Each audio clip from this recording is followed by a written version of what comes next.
Hello Beshywaps! Welcome back to me and to you, Char.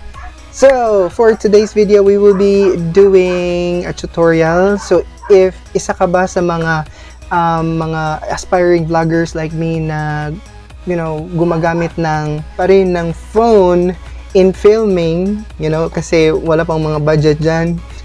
So, and if you're like me na naghihinayang na hindi magamit yung napakagandang built-in camera kasi hindi compatible yung external microphone nyo sa yung phone, you are that person, and if you are interested, then keep on watching.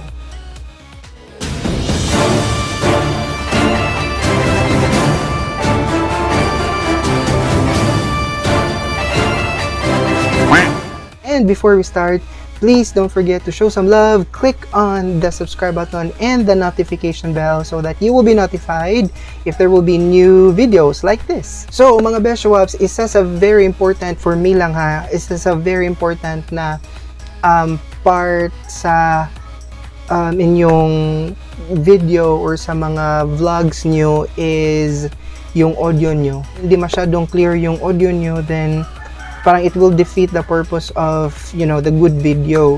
Now previously I am actually using a certain app which is basically an open camera, para magamit ko yung boya na yung microphone, yung external microphone. And I've noticed sa open camera na app, hindi masyadong parang clear sa akin, or hindi masyadong okay yung video sa akin. Masyado siyang pixelated, and then lights niya, vibrance niya sa video content or sa video quality parang hindi masyadong gaano kaganda. May mga na-release of course na mga bagong phones na maganda talaga yung camera, and meron ding namang mga bagong phones na yon na may mga effect na like gaya nito, yung nakikita nyo sa video ko, parang yung nag-blur out yung background. And if you can see, meron din akong microphone na ginagamit. And if you're wondering paano ko ginawa yun, it's very easy mga Beshywaps. It's just basically nasa settings lang ng phones nyo. And by the way, I am using Reno 5 na phone, which is Oppo. If similar phones, or if you have the similar phones gaya na sa akin, then makaka-relate kayo nito. But I've tested it sa other phones. Sa Huawei, I have Huawei na phone, wala siyang settings na ganun. Pero sa isang phone, yung A9 2020, I think meron siya. Nakita ko siya, and bago ko lang na-discover. And I'm very excited to share it with you guys, or mga besh, para naman of course maganda na yung mga content ng video natin, plus magagamit na natin yung mga external microphones natin. Okay, so without further ado, let's go ahead and start. So iti-test muna natin siya Beshywaps if it's really working or not. So right now I am still using the microphone. Actually, it will work to boya microphones or any lapel nga mga microphone. So if you can hear it, maririnig nyo talaga na parang full talaga yung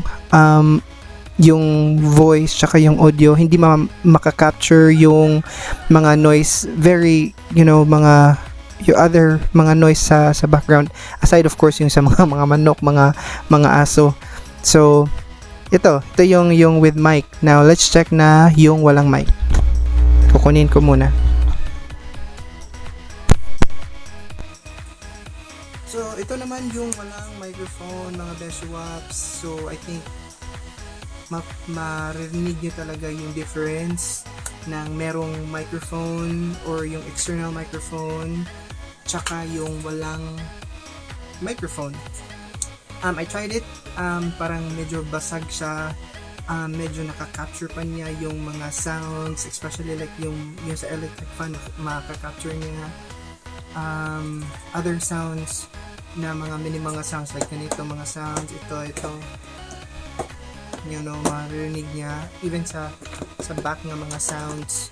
So yun, kasi ang advantage ng mga ganito nga mic, kasi it's parang nakaka-focus lang talaga siya kung saan siya naka-point out.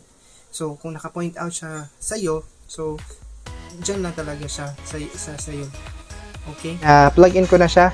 And then I will show you kung paano i-turn on yung external mic sa inyong phones. As far as I know, ito applicable ito sa mga medyo mga bago-bago na phones ngayon. So again, I'm using Reno 5. So from settings, Beshywaps, scroll down and look for sounds and vibrations.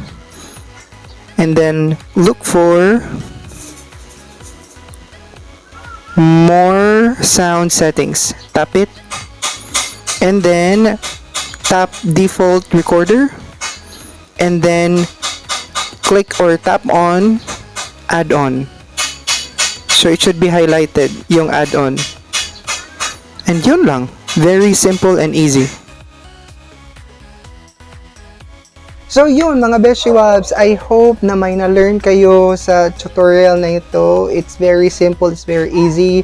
Now you can enjoy now the mga pinakamagandang features ng phone nyo, like itong mga bokeh effect, no? Hindi nakikita yung background, or parang ikaw yung focus ng camera mo, yung clear or pagka-clear ng camera mo using the phone, parang pang DSLR talaga siya. So again, if you kind of like this mga videos, please don't forget to subscribe and of course click the notification bell so that ma-notify din kayo.